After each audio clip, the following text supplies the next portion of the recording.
ఇక్కడున్న పెద్దలందరికీ నమస్కారం. నా మీడియా సోదరులందరికీ నమస్కారం. లైవ్ ద్వారా, వీడియోస్ ద్వారా చూస్తున్న ప్రేక్షకులందరికీ పాదాభివందనం. నాకు ఈ అవకాశం ఇచ్చిన గూడూరు నారాయణ రెడ్డి గారికి పాదాభివందనం. నాతో వర్క్ చేయించిన నా టీంకి, నాకు ప్రతి క్షణం సహకరించిన మా ఆర్టిస్టులకి, టెక్నీషియన్స్కి, డైరెక్షన్ డిపార్ట్మెంట్కి, రైటింగ్ డిపార్ట్మెంట్కి. రమేష్ అందరి పేర్లు చెప్పాడు, నేను చెప్పట్లేదు అనుకోవద్దు. నేను ప్రీ రిలీజ్ ఫంక్షన్ కోసం దాచిపెట్టుకుంటున్నా అదంతా. అందుకని క్రాఫ్ట్స్ వైజ్గా చెప్తూ ఉన్నాను. గురువుగారి కాలు నొప్పి కింద కూర్చున్నారు, అందుకే వీళ్ళు వదిలేటట్లేరని. ఇక్కడ ఫస్ట్ పర్సనల్గా ఒక విషయం చెప్పాలి. ఈ ప్లేస్ అంటే అమ్మ గర్భంలోంచి బయటికి వచ్చినప్పుడు మొదటి వాయువు పీల్చినప్పుడు ఎలాంటి ఫీలింగ్ వస్తుందో, నేను నిలబడ్డ ఈ ప్లేస్లో నాకు ఎప్పుడు అదే ఫీలింగ్ వస్తుంది. ఎందుకంటే ఇక్కడే, ఇదే ప్లేస్లో ఇక్కడ హట్స్ ఉండేవి, ఇక్కడ గుడిచెలు ఉండేవి, చుట్టూ కాంపౌండ్ ఉండేది. అప్పుడే రాఘవేంద్రరావు గారు చెన్నై నుంచి హైదరాబాద్ షిఫ్ట్ అయ్యి ఇంకా ఫ్యామిలీ షిఫ్ట్ అవ్వలేదు. అవతల రూమ్లో ఆయన పడుకునేవాళ్ళు, యువతల రూమ్లో మేము పడుకునేవాళ్ళం. రాజమౌళి గారు, వరా గారు, తర్వాత సునీల్ వర్మ గారు, అనిల్ కిషోర్ గారు, జీసీ శేఖర్ గారు, జితేంద్ర గారు, మేమందరం డైరెక్టర్స్, మేమందరం క్యాప్టన్స్. ఇక్కడ ఒకేసారి 7 ప్రాజెక్టులు కన్నడ, తెలుగు, ఒరిస్సా చేసేవాళ్ళం. అందరం కలిసి మాకు ఒక గుడిసె ఉండేది ఇక్కడ ఆ మూలకి బాక్స్ ఆఫీస్ దగ్గర. ఆ గుడిసెలో కూర్చొని తింటూ అక్కడే కథలు మాట్లాడుకుంటూ మా బాధలు చెప్పుకుంటూ ఉండేవాళ్ళం. ఇప్పటికీ మా ఆర్కే డీపీలో మా అందరికీ, అలా రాజమౌళి గారు కూడా ఉంటారు, మా డీపీలో ఉండే పోస్టర్ ఏంటంటే ఆ గుడిసె. ఆ గుడిసెలోనే పుట్టి పెరిగాం, ఆ గుడిసెలోనే పడుకున్నాం, ఆ గుడిసె నుండి పెరిగాం. అందుకే ఈ ప్లేస్ అంటే చెప్తున్నాను కదా, మళ్ళీ ఒకసారి అమ్మ గర్భంలో ఉన్న ఫీలింగ్ వస్తుంది. తర్వాత ఇంకొకటి ఏంటంటే, నేను ఇండస్ట్రీకి జర్నలిస్ట్గా, ఖైరతాబాద్ నియోజకవర్గానికి నేను జర్నలిస్ట్గా పనిచేస్తున్నప్పుడు రాఘవేంద్రరావు గారు అంటే పిచ్చి నాకు. ఆయన్ని చూడడం కోసం హనుమాన్ టెంపుల్ ముందు నిల్చుండేవాడిని, అటు దేవుడికి మొక్కుతుండేవాడిని, ఇటు చూస్తుండేవాడిని.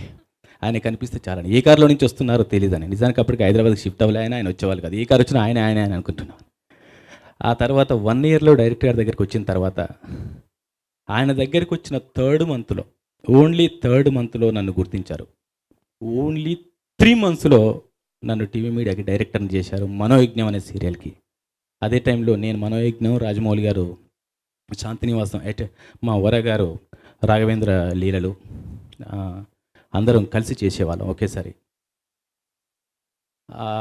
అవన్నీ చూస్తూ ఉంటే అంటే అప్పట్లో, అంటే ఈ పదం వాడకూడదు కానీ, ఒక తెలంగాణ పిల్లాడు, ఎవడ్రైడు నల్లోడు అద్దాలు పెట్టుకొని తెలంగాణోడు అన్న పరిస్థితుల్లో, తెలంగాణ ఆంధ్ర కాదు, టాలెంట్ ఉంటే చాలని గుర్తించాడు నా గురువు గారు రాఘవేంద్రరావు గారు.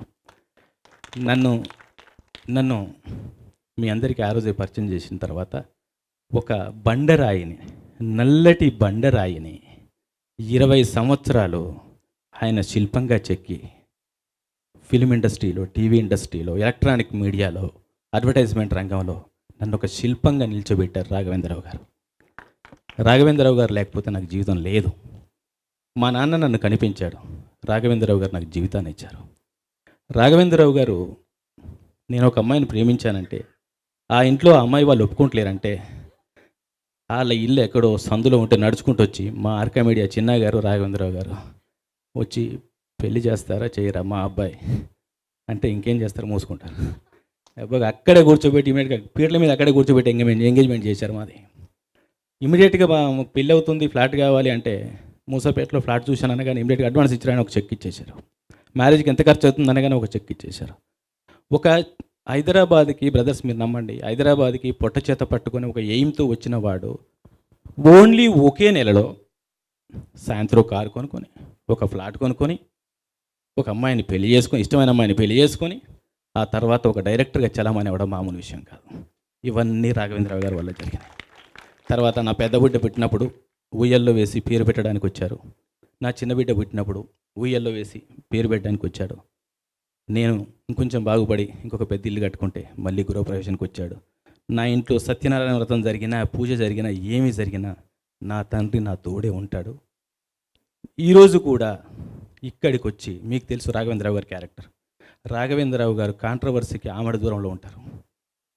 ఆలోచిస్తున్నారు, నేను రావాలిరా కానీ ఎలా రావాలి, నేను రావాలిరా ఎలా రావాలి, నేను వస్తే దుమారం ఎత్తేస్తారు, నేను వస్తే ఏదో అంటారు, నేను వస్తే అదే అంటారు, కానీ నేను రావాలి. నాకు మీ ప్రొడ్యూసర్ నచ్చాడు, నీకోసం రావాలి, నా బాధ్యత. ఆలోచించారు, మదనపడ్డారు. మీకు తెలియదు ఎన్నిసార్లు ఆయన రూమ్లో కూర్చొని మాట్లాడుకున్నాము, ఎలా రా ఒక పని చేద్దామా, ల్యాప్టాప్ తీసుకొని మన ఆఫీస్లో ప్లే చేసి నా పేరు వేద్దామా, అక్కడ ఎట్లా నా పేరు వస్తుంది, అక్కడికి నేను వస్తాను లేదు. ఆఖరికి నిన్న మన లక్ష్మీ భూపాల్ అన్న వీళ్ళందరూ స్క్రిప్ట్లో కూర్చొని ఉన్నారు, ఆయన కలిసే పరిస్థితి కూడా లేదు. కిందకి వెళ్ళి నేను వచ్చానని చెప్పండి అని చెప్పగానే వాళ్ళని పక్కకు పెట్టేసి పిలిచి చెప్పు ఇంకేంటి మన బాధేనా అన్నారు. అవును సార్ అన్న. ఎక్కడ ప్రోగ్రామ్ అంటే మన థియేటర్స్లోనే. ఓకే, నేను పైన ఉంటాయి కదా, కిందికి వస్తా, ఒక 10 నిమిషాల్లోనే ఉంటా, నాకు వెంకయ్యనాయుడు గారితో అపాయింట్మెంట్ ఉంది, ఒక గంట జరుపుకుంటా, ఆ 10 నిమిషాల్లో మాట్లాడి వెళ్ళిపోతా అంటే ఏం మాట్లాడలేనేమో అన్నారు. అంటే ఒకటే చెప్పా, మా శిష్యుణ్ణి ఆశీర్వదించడానికి వచ్చాను, ఒక కొత్త ప్రొడ్యూసర్ని, ఒక గట్స్ ఉన్న ప్రొడ్యూసర్ని ఇండస్ట్రీకి ఆహ్వానించడానికి వచ్చాను చెప్పండి చాలు అన్న. ఎందుకురా, మాట్లాడదాం, మనం మంచి కోసం మాట్లాడినప్పుడు ఎవరేమంటే ఏంటి అని అక్కడే నాకు ఇప్పుడు ఈ స్పీచ్ అక్కడే చెప్పారు నాకు ఇది మాట్లాడబోతున్నా అని. సో అలా ఒక చిన్న పిల్లాడిగా మారే మా పెద్ద మనిషి ఇక్కడికి వచ్చి ఆశీర్వదించాడు. ఇలా ఈ శిల్పం కోసం ఆశీర్వదించకొచ్చాడు.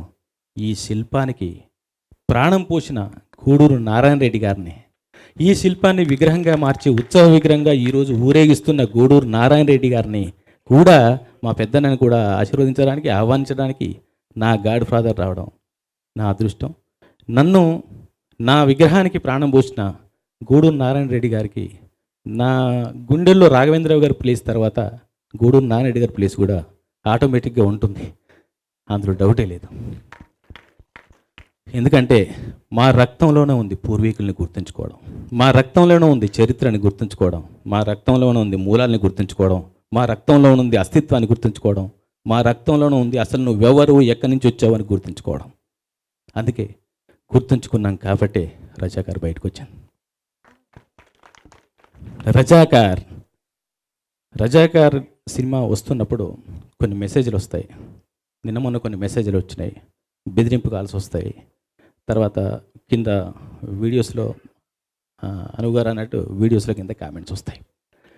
ఎవరిని ఉద్ధరిద్దామని మీరు రజాకార్ చేస్తున్నారు అని కూడా అంటాడు. నీకెందుకురా నొప్పి, నీకేంటి నొప్పి? గురుగారు ఆది పురుషుడు, మీరు మహానుభావుడు శ్రీరామచంద్రుడి చరిత్రను రామాయణాన్ని వినిపించినా కూడా మూర్ఖులు సీతాదేవిని అడవికి పంపించాడు, చాటు నుంచి వాలిని కాల్చేశాడు, ఇలాంటి వెంట్రుకలు పీకే, ఇలాంటి నొప్పి ఫీల్ అయ్యే వాళ్ళకు ఇందులో ఉన్న మా నొప్పి తెలియాలని, అలాంటి నొప్పి జరగకుండా మీరు జాగ్రత్త పడాలని, ఇకనైనా బుద్ధి తెచ్చుకోవాలని మీ ముందుకు తీసుకొస్తున్నాం. ఈ రావడానికి రీజన్ ఇదే. మా చరిత్రే కాదు, మీ నొప్పి కూడా తెలియాలి. నొప్పి ఇప్పుడు వస్తుందే, మా నొప్పి ఏమైంది, మా పూర్వీకుల నొప్పి ఏమైంది, మా పెద్దల నొప్పి ఏమైంది, మా రక్త చరిత్ర ఏమైంది, మా రక్తం మరిగిన రోజేమైంది, అవన్నీ గుర్తుకు రావాలి కదా. ఈ గడ్డ మీద పుట్టాము, ఈ గడ్డ మీద పెరిగాము, ఈ గడ్డ మీద తిన్నాము, కానీ ఈ గడ్డ కోసం పోరాటం చేసిన వాళ్ళని మర్చిపోదామా? తిన్నాళ్ళ కడుపులో తన్నేద్దామా? పాలు తాగిన అమ్మ రొమ్ము నొక్కేద్దామా? ఏం చెప్తున్నారా ఈడియట్స్? తీస్తాం, ఇలాంటి సినిమాలు బాగా తీస్తాం. ఎందుకు తీయకూడదు?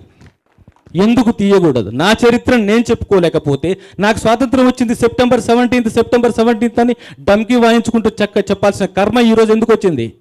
ఎందుకు చరిత్ర అణిగిపోయింది? ఎందుకు చరిత్ర తొక్కబడింది? మీరు తొక్కేశారు కాబట్టే తొక్కిన చోటే ఉద్యమం పిలుస్తుంది, ముందుకొస్తుంది. తొక్కిన చోటే పోరాటం మొదలవుతుంది. తుఫాన్ రాగానే గడ్డిపోచ నిలబడుతుంది. మేము గడ్డిపోచలం గడ్డపారలతో పూడ్చి మరీ పోరాటం చేశాం. ఆ పోరాటాన్ని చూపించడమే రజాకార్.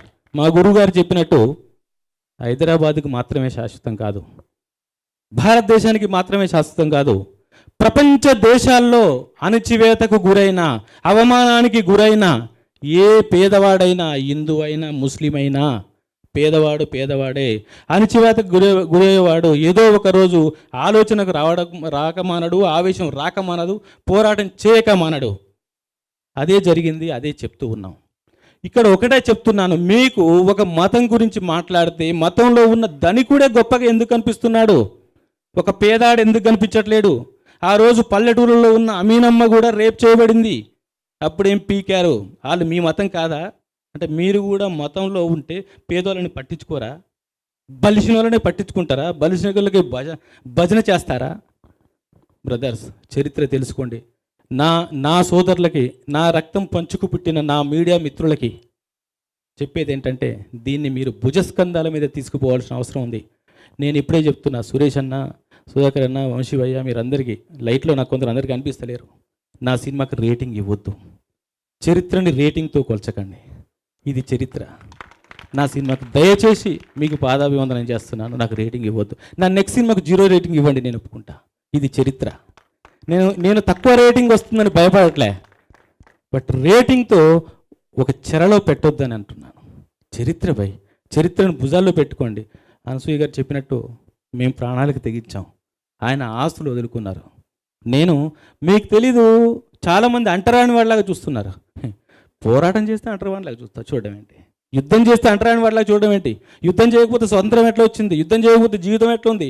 యుద్ధం చేయకపోతే అస్తిత్వం ఎట్లా ఉంది? యుద్ధం చేయకపోతే మనం ఇంత ప్రశాంతంగా ఎలా బతుకుతున్నాం?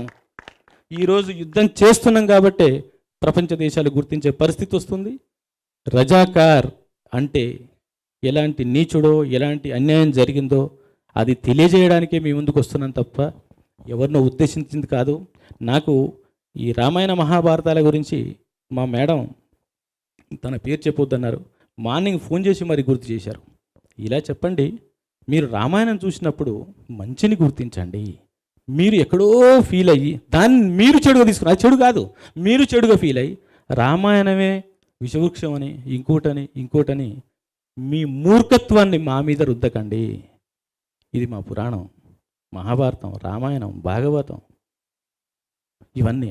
అట్లానే మా చరిత్ర కూడా, మా భగవద్గీత కూడా, మా తెలంగాణ సాయుధ పోరాటం కానీ, తర్వాత ఆర్య సమాజ్ పోరాటం కానీ, గ్రంథాలయ పోరాటం కానీ, ఆంధ్ర మహాసభ కానీ, తర్వాత కవులు కళాకారుల పోరాటం కానీ, వీళ్ళందరూ కూడా ఎవరి కోసం పనిచేశారు? ఇది ఇక్కడ ఈరోజు మనం ప్రశాంతంగా ఉంటున్నామంటే దానికి రీజన్ వాళ్ళ పోరాటం. అలాంటి పోరాట యోధులు, ముఖ్యంగా అనసూయ గారు చెప్పారు, ఆవిడ కళ్ళల్లో నీళ్ళు తిరిగినాయి. ఇంద్రజ గారి క్యారెక్టరు, ప్రేమ గారి క్యారెక్టరు, ఆవిడ ఏంటంటే ఆవిడ నా మీద కోపంగా ఉండేది, నన్ను అక్కడ పిలవచ్చు కదా అని. అమ్మా, వాళ్ళు ఆయుధంతో ఫైట్ చేశారు, మీరు మీ పాటతో ఫైట్ చేశారు, మీరు మీ మాటతో ఫైట్ చేశారు.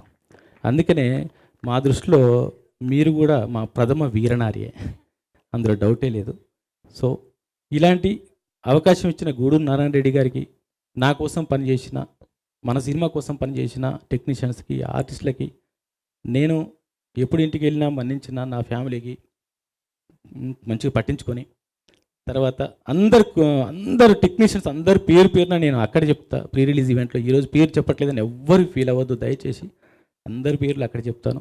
మీ అందరూ సహకరించినందుకు మీ అందరికీ ధన్యవాదాలు చెప్తూ ఈ సినిమాని మరింత ముందుకు తీసుకెళ్ళి చరిత్రలో నిలబెడతారని ఆశిస్తూ కోరుకుంటున్నాను. Thank you so much. All the best Satyanarayana గారు.